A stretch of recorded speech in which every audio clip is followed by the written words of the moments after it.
The book of Habakkuk. The burden which the prophet Habakkuk saw. O Lord, how long shall I cry, and you will not hear? Even cry out to you violence, and you will not save.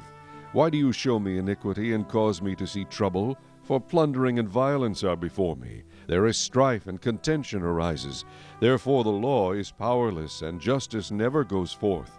For the wicked surround the righteous, therefore perverse judgment proceeds. Look among the nations and watch, be utterly astounded, for I will work a work in your days which you would not believe, though it were told you. For indeed I am raising up the Chaldeans, a bitter and hasty nation, which marches through the breadth of the earth, to possess dwelling places that are not theirs. They are terrible and dreadful, their judgment and their dignity proceed from themselves. Their horses also are swifter than leopards, and more fierce than evening wolves. Their chargers charge ahead, their cavalry comes from afar. They fly as the eagle that hastens to eat. They all come for violence, their faces are set like the east wind. They gather captives like sand, they scoff at kings, and princes are scorned by them. They deride every stronghold, for they heap up earth and mounds and seize it. Then his mind changes, and he transgresses. He commits offense, ascribing this power to his God. Are you not from everlasting, O Lord my God, my Holy One? We shall not die. O Lord, you have appointed them for judgment. O Rock, you have marked them for correction. You are of purer eyes than to behold evil, and cannot look on wickedness. Why do you look on those who deal treacherously, and hold your tongue when the wicked devours a person more righteous than he? Why do you make men like fish of the sea, like creeping things that have no ruler over them? They take up all of them with a hook. They catch them in their net, and gather them in their dragnet. Therefore they rejoice and are glad. Therefore they sacrifice to their net, and burn incense to their dragnet, because by them their share is sumptuous, and their food plentiful. Shall they therefore empty their net, and continue to slay nations without pity? Chapter 2. I will stand my watch, and set myself on the rampart, and watch to see what he will say to me, and what I will answer when I am corrected. Then the Lord answered me and said, Write the vision, and make it plain on tablets, that he may run who reads it. For the vision is yet for an appointed time, but at the end it will speak, and it will not lie. Though it tarries, wait for it, because it will surely come, it will not tarry.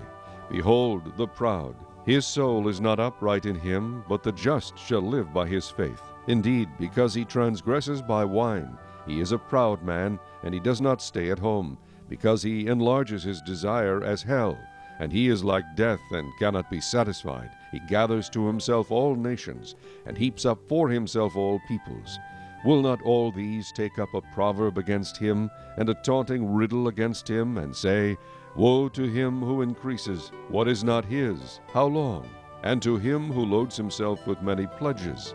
Will not your creditors rise up suddenly? Will they not awaken who oppress you? And you will become their booty, because you have plundered many nations. All the remnant of the people shall plunder you, because of men's blood, and the violence of the land and the city, and of all who dwell in it. Woe to him who covets evil gain for his house, that he may set his nest on high, that he may be delivered from the power of disaster. You give shameful counsel to your house, cutting off many peoples, and sin against your soul. For the stone will cry out from the wall, and the beam from the timbers will answer it. Woe to him who builds a town with bloodshed, who establishes a city by iniquity. Behold, is it not of the Lord of hosts that the peoples labor to feed the fire, and nations weary themselves in vain? For the earth will be filled with the knowledge of the glory of the Lord, as the waters cover the sea. Woe to him who gives drink to his neighbor, pressing him to your bottle, even to make him drunk, that you may look on his nakedness. You are filled with shame instead of glory. You also drink, and be exposed as uncircumcised. The cup of the Lord's right hand will be turned against you, and utter shame will be on your glory. For the violence done to Lebanon will cover you, and the plunder of beasts which made them afraid, because of men's blood, and the violence of the land and the city, and of all who dwell in it. What profit is the image that its maker should carve it, the molded image, a teacher of lies, that the maker of its mold should trust in it, to make mute idols? Woe to him who says to wood, Awake, to silent stone, Arise, it shall teach. Behold, it is overlaid with gold and silver, yet in it there is no breath at all. But the Lord is in his holy temple. Let all the earth keep silence before him. Chapter 3. A prayer of Habakkuk the prophet on Shigionoth. O Lord, I have heard your speech and was afraid. O Lord, revive your work in the midst of the years. In the midst of the years make it known. In wrath remember mercy.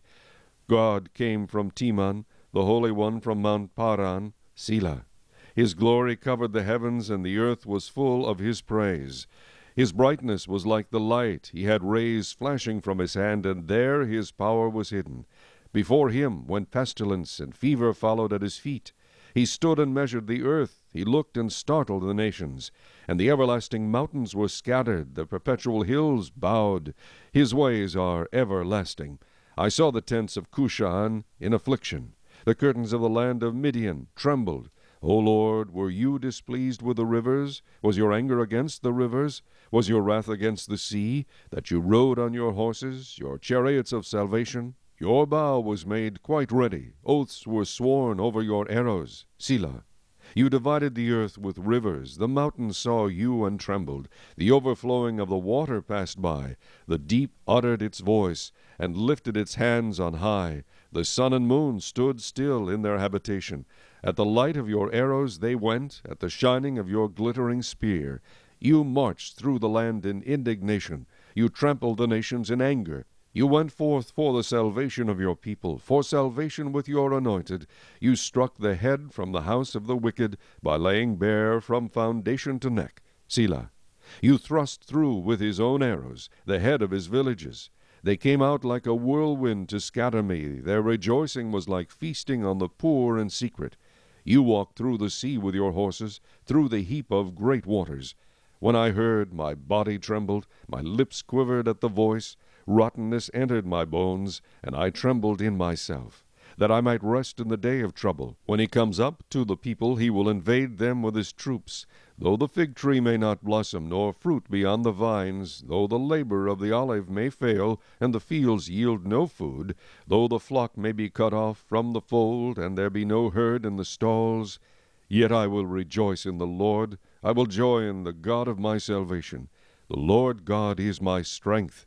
He will make my feet like deer's feet, and he will make me walk on my high hills. To the chief musician, with my stringed instruments.